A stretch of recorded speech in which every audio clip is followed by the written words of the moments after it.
Richard Martineau. Plongé dans l'actualité avec des observateurs qui pensent à contre-courant. Alors, vous le savez, au cours des derniers mois, il y a eu plusieurs décès qui ont été causés qui impliquaient en fait la présence de camions lourds. Donc, le coroner en chef du Québec vient de déclencher une enquête sur la question. Il est avec nous, Maître Renaud Bernier, coroner en chef du Québec. Bonjour, Maître Bernier. Bonjour, M. Martineau. Écoutez, est-ce qu'il y a plus d'accidents impliquant des camions lourds ou c'est une impression qu'on a? Ben, si on compare sur une base annuelle, en 2023, là, il y a eu 57 décès là, impliquant un camion lourd ou un train routier. En 2024, on a eu 77, donc un peu plus. Puis depuis le début de l'année, on a l'impression qu'il y en a un peu plus. Effectivement, ça a pris une grande place dans l'actualité. Il est trop tôt pour faire le décompte pour le moment, mais on est très préoccupé là, par la séquence là, qu'on vient de vivre. Là. Il y a eu, vous savez, un reportage de JE qui a fait beaucoup jaser là, sur des camionneurs qui sont mal formés, des camionneurs ontariens qui ne devraient pas conduire des gros camions comme ça, pourtant qu'ils conduisent des gros camions parce que, bon, on les paie pas cher, ils sont très peu formés. Est-ce que c'est ce que vous voulez voir en déclenchant votre enquête? Là, c'est jusqu'où ce phénomène-là est responsable des morts sur les routes actuellement? Là? Tout à fait.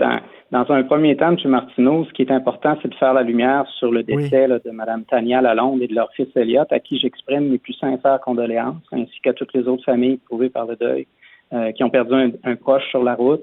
Donc, on va d'abord se concentrer sur ce décès-là.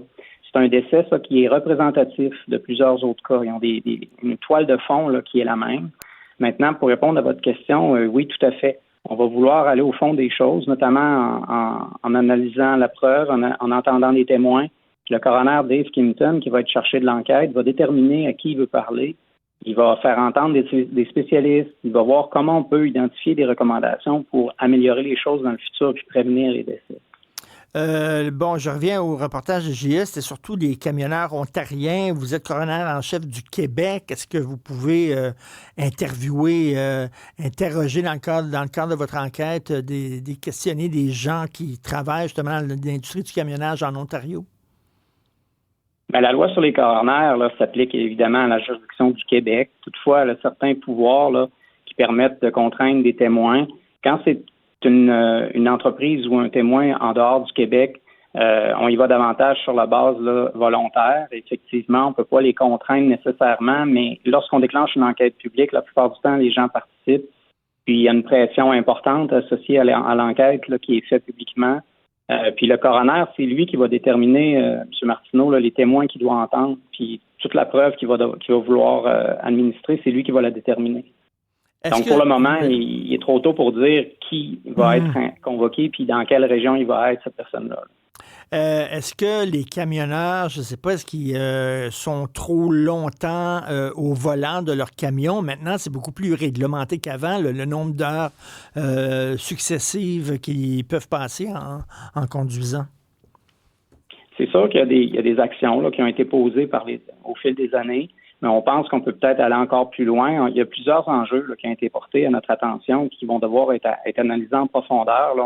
On parle notamment de l'encadrement là, du travail de camionneurs, les permis, le nombre d'heures. Effectivement, ça peut faire partie de la question, mais il y a aussi toute la formation.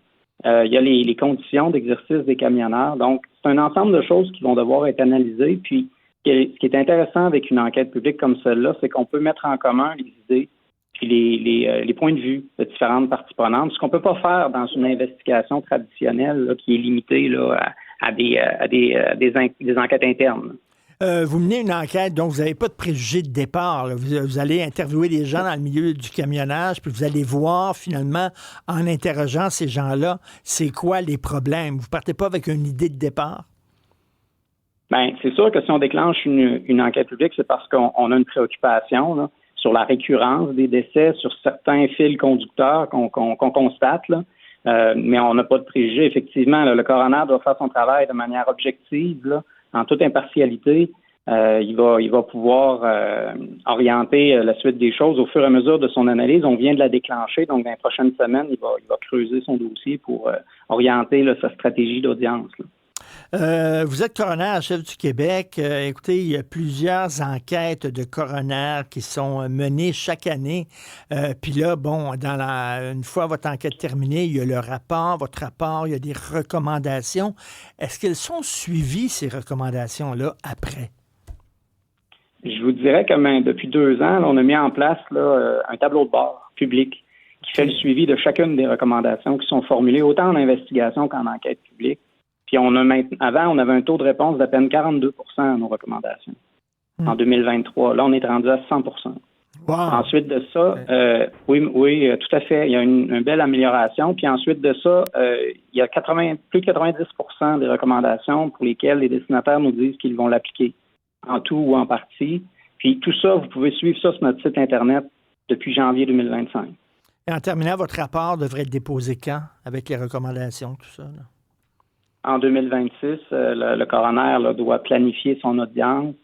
Les audiences pourraient avoir lieu à l'hiver. Ça prend un certain temps parce qu'il va probablement avoir beaucoup de témoins. Et puis, en attendant, je tiens à vous dire que tous les décès qui surviennent sur la route font l'objet d'une investigation. Donc, il n'y a aucun décès qui est mis de côté, puis on n'attend pas des enquêtes publiques avant d'agir sur les autres décès. Là, on est en action sur ceux-là aussi. Là. Donc, c'est à peu près les délais qu'on a. Là, on dit entre 6 mois et 12 mois à peu près pour fermer une enquête et livrer le rapport. Là. C'est à peu près ça. Bien, écoutez, j'espère que ça va faire le ménage dans cette industrie-là parce que je ne vous cacherai pas comme automobiliste, quand je roule sur les autoroutes puis que je vois un gros camion dans mon rétroviseur, je suis beaucoup plus stressé qu'avant. Et on comprend la situation. C'est pour ça, effectivement, aussi qu'on y va avec une enquête comme celle-là. Puis, il y a d'autres actions qui sont en cours présentement, mais l'enquête va permettre de mettre ça en lumière. Merci beaucoup, Maître Renaud Bernier, coroner en chef du Québec. Merci. Merci à vous.